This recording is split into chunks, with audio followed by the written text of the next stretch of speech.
எப்போதுமே பெண்ணு ஒரு திட்டம் அறிமுகப்படுத்தியிருக்கோம். டாக்டர் ஷர்மிளா கூட அதை பற்றி சொன்னாங்க. என்கிட்ட இது மாதிரி காலேஜுக்கு வர்றவங்களுக்கு 1000 ரூபா பணம் கொடுக்குறோம் அப்படின்ட்டு. அதனுடைய பெனிஃபிஷியரிஸ் என்ன? அவங்க பேசும்போது இன்னொன்று சொன்னாங்க, அந்த திட்டம்லாம் எப்படி செயல்படுகிறது என்பதை ஆராய்ந்து அதோடைய இம்பாக்ட் என்ன இருக்குங்கிறத பார்த்து யாருக்கு போய் சேர்ந்துருக்குது, யாருக்கு போய் சேரவில்லை என்று சொல்லி அந்த திட்டத்தை மாற்றி அமைப்பது அப்படிங்கிறதெல்லாம் தொடர்ந்து நடைபெற்று கொண்டிருக்கிறது. மாநில திட்டக்குழு தான் அது தொடர்பான ஒரு ஆய்வை மேற்கொண்டு பார்த்தோம். அதில் பார்த்தோம் என்று சொன்னால் பயனடைபவர்கள் 99 விழுக்காட்டு பெண் குழந்தைகள் யார் அப்படின்னு பார்த்தீங்கன்னு சொன்னீங்கன்னாக்கா எல்லாம் பிற்படுத்தப்பட்டவர்கள், மிகவும் பிற்படுத்தப்பட்டவர்கள், தாழ்த்தப்பட்டவர்கள், அப்புறம் ஷெட்யூல் ட்ரைப்ஸ். 4 பேர் தான் வந்து 99 விழுக்காடு. அப்போது நம்ம இந்த திட்டம் எப்படி நம்ம என்ன சொல்கிறோம், நீங்கள் அப்ளை பண்ணும்போது இவங்கள தான் இருக்கணும்னு நம்ம சொல்லவே இல்லை.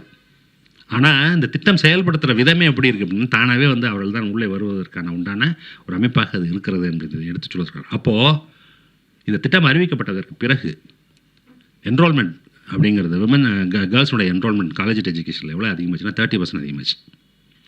அப்போ 30% ஆட்களை வந்து நம்ம புதிதாக உள்ளே கொண்டு வருது அப்படிங்கிறத யோசிச்சு பாருங்கள். இன்னும் 15 வருடங்கள் 10 வருடங்கள் எடுத்து அந்த குடும்பங்கள் என்னவாக இருக்கும் என்பது, அவருடைய வாழ்க்கை எப்படி மாறும் அப்படிங்கிறது.